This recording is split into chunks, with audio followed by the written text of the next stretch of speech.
Gente, estou aqui em Niterói, passando para trazer mais uma palavra que vai ministrar ao seu coração.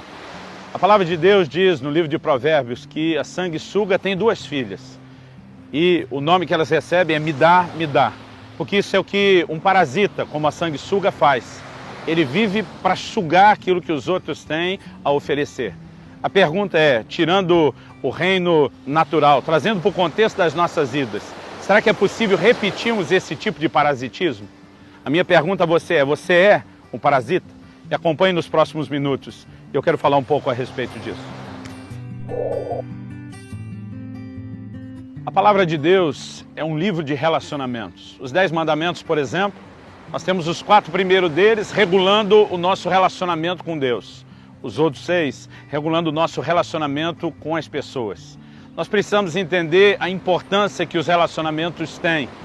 Não apenas no sentido de que a gente cresça e ajude uns aos outros, mas Deus se move através de pessoas, Deus se move através de relacionamentos. Aprender a relacionar-se tem tudo a ver com a essência do Evangelho.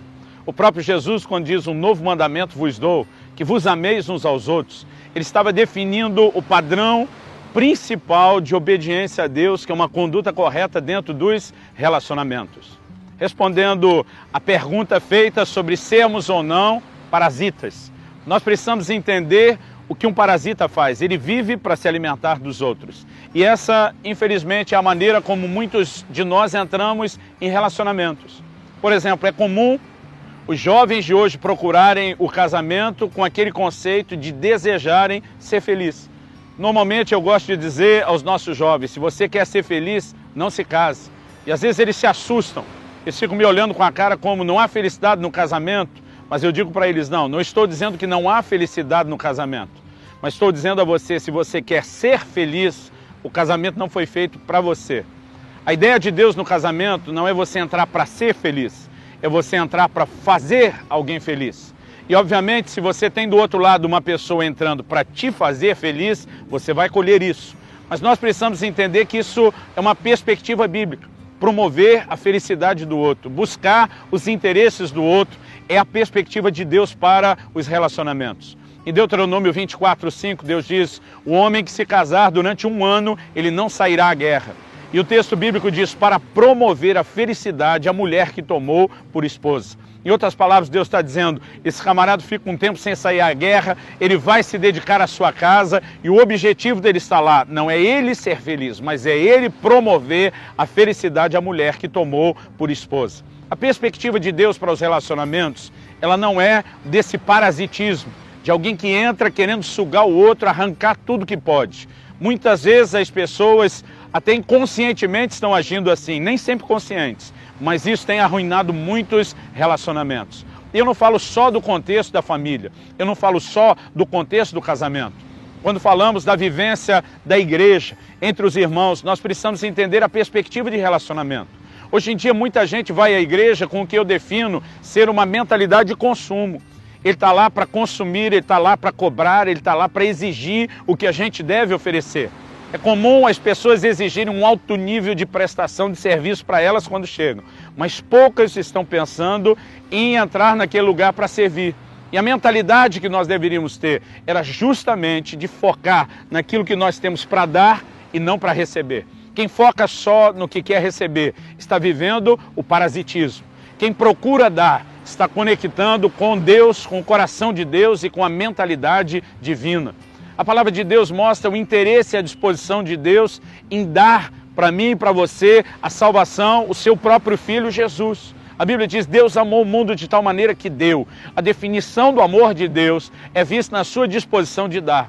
Mas muitas vezes nós avaliamos o amor, o sentimento que temos por alguém pela nossa disposição de estar ali com ela, para tê-la só para nós, para que possamos receber. Essa é a mentalidade parasita. Em Filipenses, no capítulo 2, no verso 4, a Bíblia diz, cada um busque não aquilo que é o seu próprio interesse, mas sim aquilo que é o interesse do seu próximo. A pergunta que eu e você precisamos fazer nos relacionamentos, o que é que nós estamos buscando? Seja no casamento, seja o relacionamento familiar, entre irmãos, pais e filhos, seja dentro da igreja. Nós estamos buscando oferecer ou estamos buscando receber? Isso define se estamos agindo ou não como parasitas. Algumas pessoas falam de ir ao culto com uma única mentalidade, de receber. Vamos receber de Deus, vamos receber do que as pessoas têm para nos servir. Mas a palavra de Deus fala sobre uma perspectiva que nós deveríamos ter em reuniões, que é não apenas a de receber, mas primeiramente a de dar. Por exemplo, em primeira carta de Paulo aos Coríntios, no capítulo 14, lá no verso 26, ele diz: quando vos reunis, irmãos, cada um de vós tem salmo, tem doutrina, tem hino, né? Ele diz tem línguas, interpretação, tem revelação. Ele diz tudo seja feito para a edificação. Ele não está falando da auto-edificação, ele está falando da edificação dos outros. Ele está falando de vir para um ambiente onde eu estarei com os irmãos, não porque eu quero receber deles, mas porque eu tenho algo a oferecer, eu tenho algo a acrescentar, eu tenho algo a ministrar ao coração deles. A falta desse entendimento, ela tem trazido a ruína não só nos relacionamentos. Quando os relacionamentos são prejudicados, até a nossa própria relação com Deus, ela sofre. Porque, como eu afirmei antes, Deus se move no meio dos relacionamentos. Eu quero que você, de fato, possa se questionar em todos os níveis de relacionamento. O que você tem manifestado? Você tem sido o parasita que só quer sugar e receber? Ou você é alguém que carrega a mentalidade divina, a mentalidade doadora, de dizer, eu, na verdade, tenho algo a oferecer? Responder essa pergunta vai te ajudar não apenas a salvar e priorizar os seus relacionamentos, mas vai te ajudar a ser frutífero, vai te ajudar a alcançar a maturidade, vai produzir diferença não só nos seus relacionamentos, repito, mas na própria vida espiritual que eu e você temos a viver. Precisamos repensar a maneira de relacionar na perspectiva bíblica. O apóstolo Paulo fala a respeito de nós sermos suporte uns para os outros, suportar uns aos outros. A palavra de Deus diz que aqueles que são maduros devem suportar aqueles que são mais fracos. Em outras palavras, ele está dizendo que nós nos relacionamos com pessoas não apenas que têm algo para nos oferecer, não apenas que nos agradam, mas muitas vezes são aqueles que são fracos na fé, que ainda são imaturos, são aqueles que talvez não estão nos agradando tanto no convívio. No entanto, nós estamos perto deles não por causa daquilo que eles têm para nos oferecer, mas sim pelo que nós temos a oferecer a eles. O próprio Jesus, ele declara aos seus discípulos, o Filho do Homem não veio para ser servido, mas sim para servir. E diz, essa é a perspectiva que vocês têm. O interessante de se aproximar das pessoas, ou mesmo trazê-las para perto, não é aquilo que elas têm para nos oferecer, é aquilo que nós devemos oferecer a elas.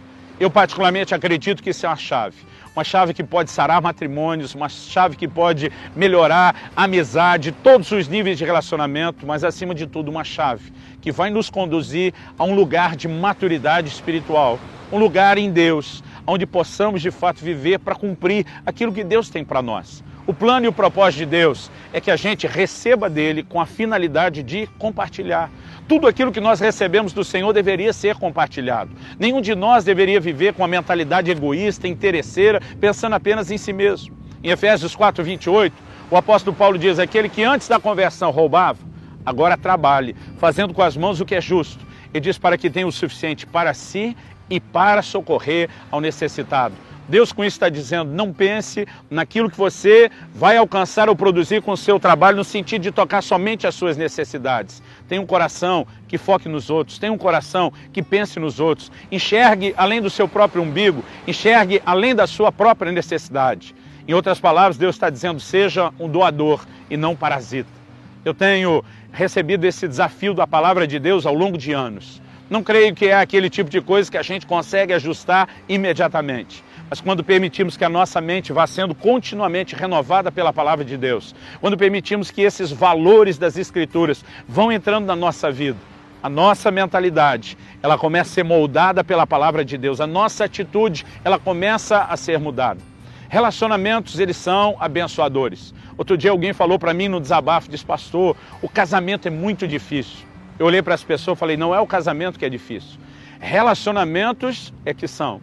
Porque, na verdade, relacionamento é algo muito maior do que o casamento, mas conviver com qualquer outra pessoa, debaixo do mesmo teto, dentro do mesmo espaço, já mostra um grande nível de dificuldade, não só o casamento. Mas eu falei para essa pessoa agora, melhor do que dizer que relacionamentos é que são difíceis, é a gente reconhecer, nós somos difíceis. Porque muitas vezes o nosso interesse no relacionamento que é receber, é o que está trazendo um grande prejuízo. Se a gente reprogramar isso, eu garanto a você, as coisas serão diferentes. O livro de Provérbios diz: como ferro com ferro se afia, assim um homem ao seu amigo. Em vez de olhar a perspectiva negativa do choque, do conflito, pense na oportunidade que você tem de crescer, de se tornar alguém cada vez melhor. E seja um doador, não um parasita. Em nome de Jesus.